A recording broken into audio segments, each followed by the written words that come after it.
The rain came without warning that Tuesday afternoon in Riverside City. Natalie Brooks clutched her portfolio tighter against her chest, trying desperately to protect the 3 paintings inside. These weren't just paintings.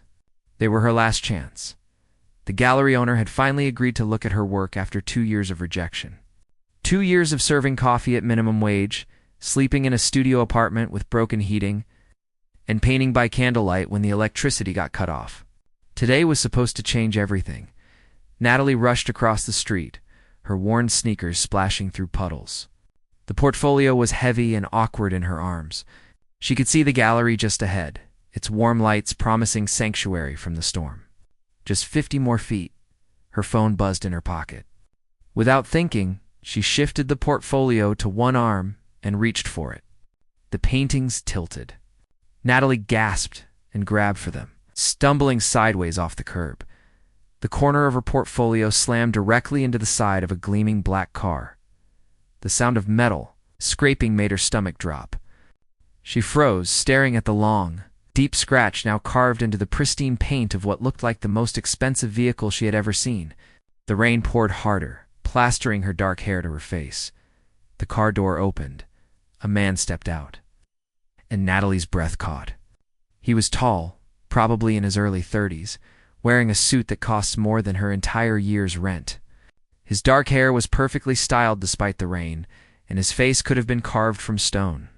Sharp jaw, intense blue eyes, and an expression of pure fury. "What did you do?" His voice was quiet, but dangerous. Natalie swallowed hard. "I'm so sorry. I didn't mean to. I was just trying to catch my paintings, and I slipped." He walked around to inspect the damage, his expensive shoes clicking against the wet pavement. The scratch ran nearly 3 feet along the passenger side. When he looked back at her, his eyes were ice cold. "Do you have any idea what this car is worth?" "No," Natalie admitted, her voice small. "More than you'll make in 5 years." He pulled out his phone, photographing the damage from multiple angles. "This is a custom Bentley. That scratch will cost at least $15,000 to repair properly." The number hit Natalie like a physical blow. 15,000. She had $400 in her bank account. $400 in a dream that was currently drowning in the rain. "I have insurance," she said hopefully. His laugh was bitter. "I doubt your insurance covers this kind of damage. What's your name?" "Natalie Brooks." He typed something into his phone. "Well, Miss Brooks, you're going to pay for this repair. Every single dollar." Natalie felt tears mixing with the rain on her face. "Please, I barely make enough to survive. I can't possibly afford $15,000. Can't we work something out? I could pay you back over time, maybe $50 a month. At that rate, you'd be paying for 25 years. He shook his head. "No, I don't wait 25 years for anything. Then what do you want me to do?" Natalie's voice rose with desperation. "I don't have that kind of money. I'm just trying to get to a gallery showing. This was supposed to be my chance to finally sell some artwork, and maybe, just maybe, make something of myself." Something flickered across his face, but it vanished quickly. "That's not my problem, right? Of course not." Natalie hugged her portfolio tighter. "Because people like you don't have problems, do you? You just create them for everyone else." His eyes narrowed. "Excuse me? You heard me?" Natalie found courage she didn't know she had. "I made a mistake. A genuine accident in the rain while trying to protect my work. And instead of showing even a shred of understanding, you're standing here calculating how to ruin my life over a scratch on your precious car." The rain pounded between them. Other pedestrians hurried past, casting curious glances. "You damaged my property," he said coldly. "Actions have consequences." "Yes, they do. And your action right now is choosing to be cruel instead of compassionate. That says everything about who you are." His jaw clenched. "You don't know anything about me." "I know enough." Natalie turned to walk away, her heart breaking.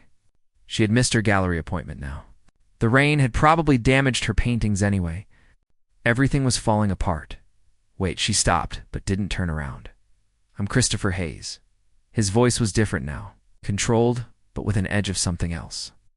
"I own Hayes Global Development. We're headquartered here in Riverside. Natalie had heard of Hayes Global. Everyone had. They owned half the commercial real estate in the city. Christopher Hayes was famous for his ruthless business deals and his complete lack of personal life. The newspapers called him the Ice King of Riverside. "Congratulations," she said flatly. "I have a proposition." She turned slowly. Christopher was watching her with those intense blue eyes, and she felt suddenly exposed under his gaze. "You clearly can't pay for the repairs. But you mentioned you're an artist, yes? I need artwork for a new property development. A luxury residential building. Common areas, lobbies, hallways. 20 pieces total." He crossed his arms. "You provide the artwork, and we'll call it even." Natalie's mind raced. 20 pieces. That was months of work. But it was also exactly the kind of commission that could launch her career. Having her art in a Hayes Global property would give her credibility, connections, exposure. What kind of artwork? She asked carefully. "Contemporary, professional, nothing abstract or experimental. The residents are high-end clients who want sophisticated but accessible art." He studied her portfolio, still clutched against her chest. "Can you do that?" "Yes," Natalie said immediately. "I can absolutely do that. The work must be completed in 3 months. You'll need to come to my estate twice a week to show me progress and receive feedback. The pieces must meet my approval before installation." 3 months was tight, but possible if she'd quit her coffee shop job and focused entirely on painting. "Your estate? I work from home most days. It's easier than having you interrupt my office schedule." He handed her a business card. "Be there Thursday at 9 in the morning. Don't be late. I don't tolerate lateness." Natalie took the card, her fingers brushing his for just a moment. An unexpected spark of warmth shot through her, and from the way Christopher's eyes widened slightly, he felt it too. He stepped back quickly. "Thursday, 9 sharp. If you miss it, the deal is off, and you owe me $15,000. I'll be there," Natalie promised. Christopher got back into his car without another word. Natalie watched the Bentley pull away. Stamage sighed. Catching the strep lid, she looked down at the business card in her hand. The address was in Riverside Heights, the wealthiest neighborhood in the city. She had just made a deal with one of the most powerful men in Riverside, and she had absolutely no idea what she was getting herself into. But as she finally walked toward the gallery, hope flickered in her chest. Maybe, just maybe, this disaster would turn into the opportunity she had been desperately praying for. Thursday morning arrived with golden sunlight that made Natalie question whether Tuesday's rainstorm had been real. She stood outside the iron gates of Christopher Hayes' estate, her heart hammering against her ribs. The house beyond the gates was stunning. A modern mansion of glass and steel, surrounded by perfectly manicured gardens. It looked more like a museum than a home, cold, beautiful, untouchable, just like its owner, Natalie. Pressed the intercom button. A moment later, the gate swung open silently. She walked up the long driveway, her canvas bag heavy with sketches and color samples. Her hands were sweating. The front door opened before she could knock. Christopher stood there in a crisp white shirt and dark slacks, looking somehow even more intimidating than he had in the rain. His blue eyes swept over her, taking in her paint-stained jeans and simple sweater. "You're on time," he said, sounding almost surprised. "You said not to be late." He stepped aside to let her enter. The interior of the house matched the exterior. Minimalist furniture, white walls, floors so polished she could see her reflection. There wasn't a single personal photograph anywhere. No books, no clutter, no signs that anyone actually lived here this way. Christopher led her through several rooms to a large space with floor-to-ceiling windows overlooking the garden. "You can work here. There's natural light all day. I'll have my housekeeper bring supplies if you need anything." Natalie set down her bag and turned in a slow circle. The room was perfect for painting, but it felt as empty as the rest of the house. "Where do you spend most of your time?" "My office. Upstairs." He checked his watch. "Show me what you're planning for the first piece." Natalie pulled out her sketches, spreading them across the white table. She had worked through the night, creating concepts that were sophisticated but warm. Urban landscapes, with soft colors. Abstract pieces that suggested emotion without being overwhelming. Christopher studied each sketch in silence. His face revealed nothing. Natalie found herself holding her breath, watching for any reaction. Finally, he pointed to a sketch of a city skyline at sunset. This one. Start with this, really? Relief flooded through her. You like it? It's acceptable. He handed the sketch back. I'll check your progress next Thursday. Wait. Natalie stepped forward. That's it? No other feedback? No discussion about color palette or size or anything? Christopher looked uncomfortable. It's your art. I'm not going to micromanage you, but you said you wanted to approve everything. I thought you'd have opinions. He was quiet for a long moment. The truth is, I don't know much about art. I hired consultants to tell me what would work for the building. They said contemporary pieces with warm tones. That's all I know. So why did you offer me this commission instead of just making me pay for the car? The question hung in the air. Christopher walked to the window, his back to her. You reminded me of someone. The way you talked about your work, about it being your chance. That kind of desperation to prove yourself. His voice was softer now. I understood it. Who did I remind you of? Myself? 20 years ago. Natalie moved closer. What were you desperate to prove? Christopher turned, and for just a second, she saw past the ice in his eyes. That I was worth something. That I could be more than where I came from. He straightened his shoulders, the walls going back up. That was a long time ago. What changed? Everything. He headed for the door. I have calls to make. Work on your painting. Mrs. Chen will bring you lunch at noon. He left before Natalie could respond. She stood alone in the beautiful, empty room and felt a strange ache in her chest. Christopher Hayes had everything money could buy, but he seemed like the loneliest person she had ever met. The days fell into a pattern. Natalie arrived every Tuesday and Thursday at 9 in the morning. She painted while Christopher worked upstairs. Sometimes hours would pass without seeing him, but slowly things began to shift. It started small. Christopher began bringing her coffee in the mornings. He never said much, just set the cup down and left. But Natalie noticed he remembered exactly how she liked it. 2 sugars, a splash of cream. One afternoon, she found him standing in front of her half-finished painting, lost in thought. What do you see? She asked softly. Christopher startled, as if he had forgotten she was there. I see hope. The colors, the way the light hits the buildings, it feels like possibility. That's exactly what I wanted to capture. Natalie came to stand beside him. The moment right before sunset, when the whole city glows. When anything seems possible, I used to feel that way. His voice was barely a whisper. Before? Before what? He was silent for so long that Natalie thought he wouldn't answer. Then, quietly, he said, before the accident. Natalie waited, sensing he needed space to continue. 5 years ago, I lost my wife and daughter. Christopher's hands clenched at his sides. Car accident. A drunk driver ran a red light. They died instantly. I was supposed to be in the car with them, but I stayed late at the office for a meeting. The pain in his voice made Natalie's throat tight. I'm so sorry everyone says that. Sorry, like the word means anything. He turned away from the painting. I built this house afterward. Sold our old home because everything there reminded me of them. I thought a fresh start would help. But you can't outrun grief. You just learn to bury it deeper.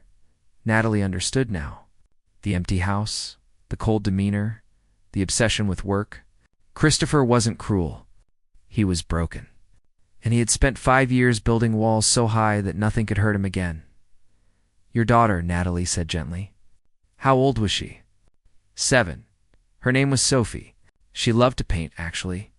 He smiled, and it was the first real smile Natalie had seen from him. It transformed his face, making him look younger, softer. She would get paint everywhere. In her hair, on the walls, all over herself. Her mother would get so frustrated, but I loved it.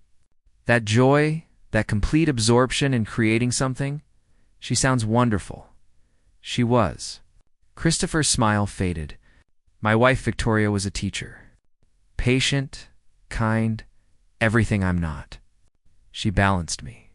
Without her, I became this, he gestured to himself, a machine.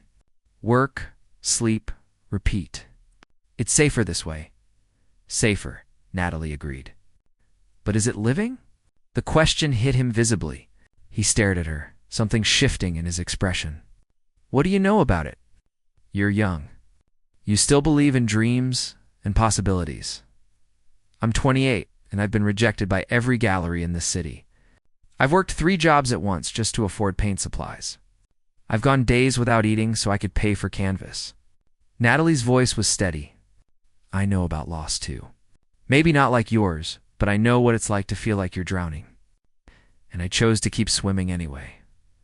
Why? Because giving up would mean they were right. Everyone who said I wasn't good enough, that art was a waste of time, that I should get a real job. She met his eyes.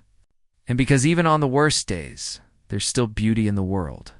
Still reasons to hope. Your daughter knew that. That's why she loved to paint. Christopher's expression cracked just for a moment. Raw emotion flooded his face before he could hide it. He turned and walked quickly from the room. Natalie let him go. She understood. Sometimes the truth was too much to face all at once. But something had changed between them. She felt it like a shift in the air. Christopher Hayes had let her see past his armor. And now there was no going back to polite distance. The next time she arrived, there was a brand new set of professional-grade paints waiting for her. The expensive kind she could never afford. No note, no explanation. Just Christopher's way of saying something he couldn't put into words. Natalie smiled as she opened the paints. Maybe, just maybe, she could help him remember what it felt like to hope again. And maybe he could help her believe she was worth more than she had ever allowed herself to imagine. 6 weeks had passed since that conversation about Sophie. 6 weeks of Natalie arriving at the estate with her heart beating a little faster each time. 6 weeks of Christopher slowly emerging from behind his walls. They had fallen into an easy rhythm. Natalie would paint while Christopher worked, but now he came downstairs more often.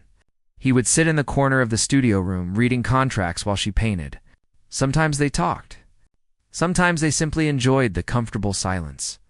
Natalie had completed 12 paintings, each one better than the last, and each one seemed to bring more light back into Christopher's eyes. Today, she was adding final touches to a piece that showed 2 silhouettes walking through a city at dusk. Their hands almost touching. Almost. That one's different. Christopher stood behind her, close enough that she could feel the warmth of his presence. More personal than the others? Natalie's brush hesitated. Is that a problem? No, his voice was quiet. It's beautiful. She turned to face him. They were standing closer than they ever had before. She could see the flecks of gray in his blue eyes, the slight tension in his jaw.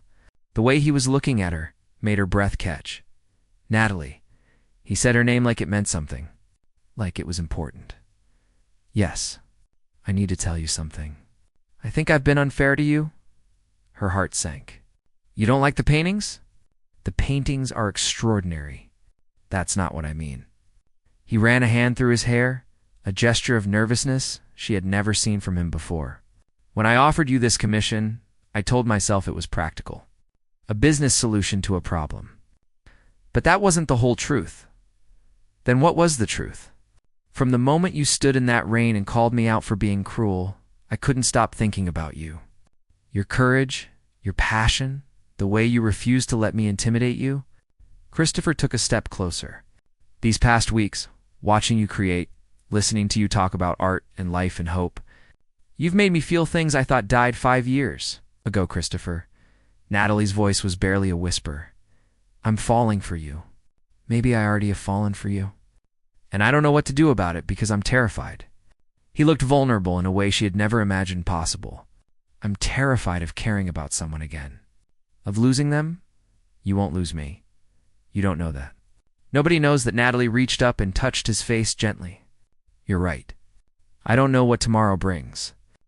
But I know that hiding from life isn't living. You taught me that, actually.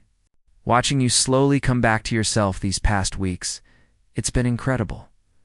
Christopher covered her hand with his. What if I mess this up? What if I'm too damaged, too cold? Then we'll figure it out together. She smiled. I'm not exactly a prize either. I'm broke, stubborn, and I get paint in places paint should never be. He laughed. It was a real laugh, warm and genuine. You're perfect. Christopher leaned down, and Natalie rose on her tiptoes. Their lips met in a kiss that felt like coming home. Soft at first, then deeper. Full of promise and hope and the terrifying beauty of taking a chance on love. When they finally pulled apart, both were breathing hard. Christopher rested his forehead against hers.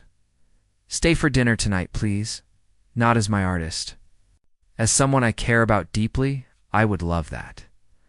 They spent the evening talking about everything and nothing. Christopher opened a bottle of wine from his cellar. They ate pasta that he admitted he had ordered from a restaurant because he couldn't cook to save his life. Natalie told him stories about her chaotic childhood with 3 sisters. He shared memories of Sophie that made them both laugh and cry. It was the most perfect evening Natalie had ever experienced. But perfection never lasted. The next morning, Natalie arrived at the estate to find an unfamiliar car in the driveway. A sleek silver Mercedes. Through the window, she could hear raised voices. She hesitated at the door, then knocked softly. Christopher opened it immediately. His face was tight with anger. Natalie, come in. This is Thomas Grayson, my business partner. A man in his 50s stood in the foyer. He had sharp features and calculating eyes that swept over Natalie with obvious disdain. So this is the girl causing problems. Thomas's voice dripped with contempt. Excuse me? Natalie stepped inside. Thomas has some concerns. Christopher's jaw was clenched. Concerns he insisted on sharing in person. Concerns. Thomas laughed coldly. Christopher, I'm trying to save you from making the biggest mistake of your life. Again, watch yourself. Christopher's voice was dangerous. Thomas ignored him, turning to Natalie. Let me be clear, Miss Brooks. Christopher is worth approximately $300 million. His company is about to go public, which will triple that value. And you're a struggling artist who conveniently scratched his car and wormed your way into his life. That's not how it happened. Natalie's face burned. Isn't it? Thomas smiled without warmth. You saw an opportunity, and you took it. Very clever, actually. But I've dealt with gold diggers before. They're all the same. She's not a gold digger. Christopher stepped between them. She's a talented artist who I happen to care about. Care about? Thomas shook his head. Christopher, you're still grieving? You're vulnerable. This girl is taking advantage of that. You don't know what you're talking about, don't I? Thomas pulled out his phone. I had her investigated.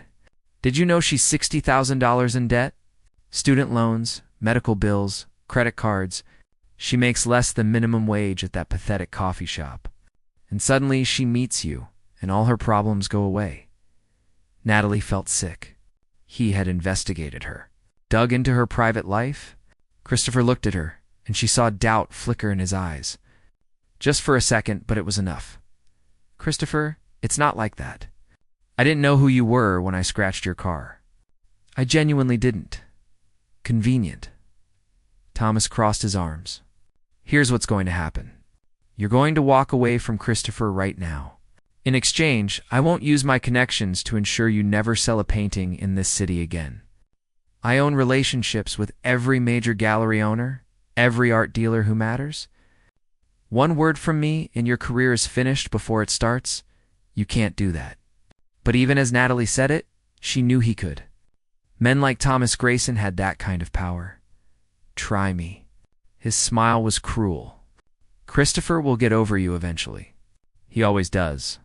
Meanwhile, you'll be working at that coffee shop for the rest of your life, wondering what might have been.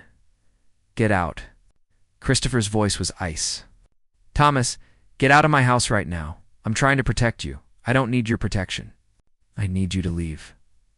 Thomas headed for the door, then paused. Think about what you're risking, Christopher. Your company, your reputation, everything we've built together. Is she really worth it? He left, and the silence that followed was deafening.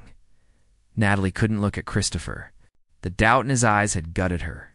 After everything they had shared, he had still questioned her for even a moment. "You should go." Christopher's voice was hollow. "I need time to think. Time to think about what? Whether I'm using you?" Natalie's voice broke. "Christopher, I fell for you before I even knew how wealthy you were. I fell for the man who brings me coffee and remembers how I like it. The man who talks about his daughter with so much love, it breaks my heart. The man who is slowly learning to hope again. I know that. I do. But Thomas is right about one thing. If you stay with me, your career could be destroyed. He has that kind of influence." Christopher's face was anguished. "I can't let that happen to you, so you're making the decision for me. I'm trying to protect you." "No." Natalie stepped closer. "You're trying to protect yourself. You're scared, so you're pushing me away before I can hurt you. But Christopher, I'm scared too. I'm terrified. Loving you means risking everything. But I'm willing to take that risk. What if it's not enough? What if Thomas ruins you and you end up resenting me? Then I'll resent you." Natalie's eyes blazed. "But at least I'll have tried. At least I'll have chosen love over fear. Can you say the same?" Christopher stared at her. The conflict on his face was painful to watch. "I don't know. Then figure it out." Natalie grabbed her bag. "When you decide what matters more, your fear or your heart, you know where to find me." She walked out before the tears could fall, got into her beat-up car, and drove away from the beautiful empty mansion and the broken man inside it. 3 days passed. 3 days of Natalie crying, painting furiously, and checking her phone every 5 minutes. 3 days of silence. On the 4th day, she was at the coffee shop, wiping down tables with tears streaming down her face. When the door opened, Christopher stood there in jeans and a simple shirt. His hair was messy, his eyes red-rimmed. He looked like he hadn't slept in days. The coffee shop went quiet. "I quit." Christopher's voice carried across the room. "I dissolved my partnership with Thomas this morning. Bought out his shares. It cost me nearly everything I had in liquid assets, but it was worth it." Natalie froze. "Christopher, what did you do?" He walked toward her.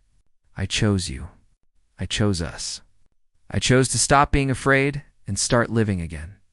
His voice shook. "You were right. I was protecting myself.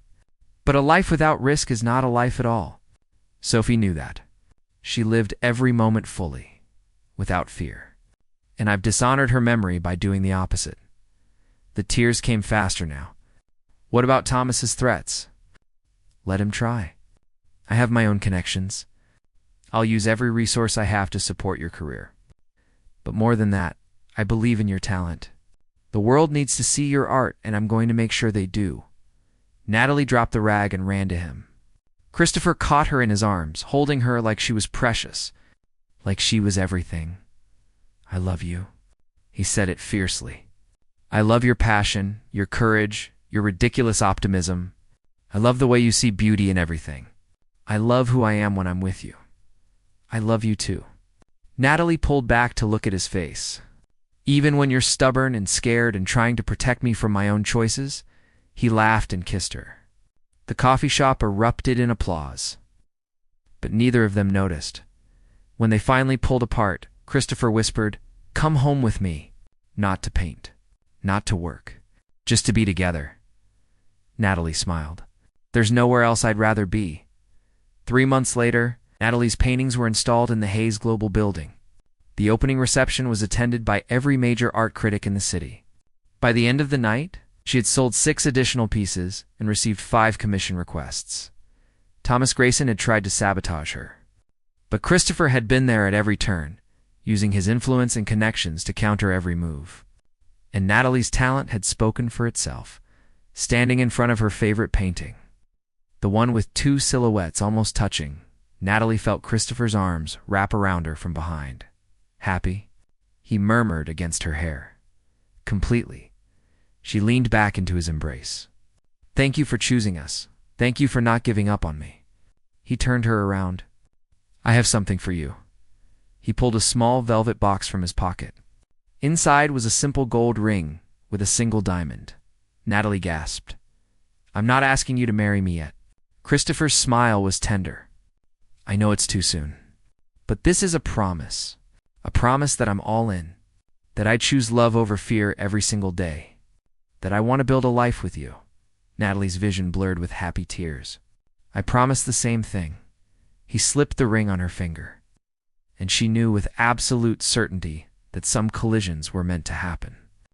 That sometimes you had to crash into someone's life, completely by accident, to find your destiny. Christopher Hayes had taught her that she was worth fighting for, and she had taught him that hope was worth the risk. Together they had learned that love was the greatest masterpiece of all.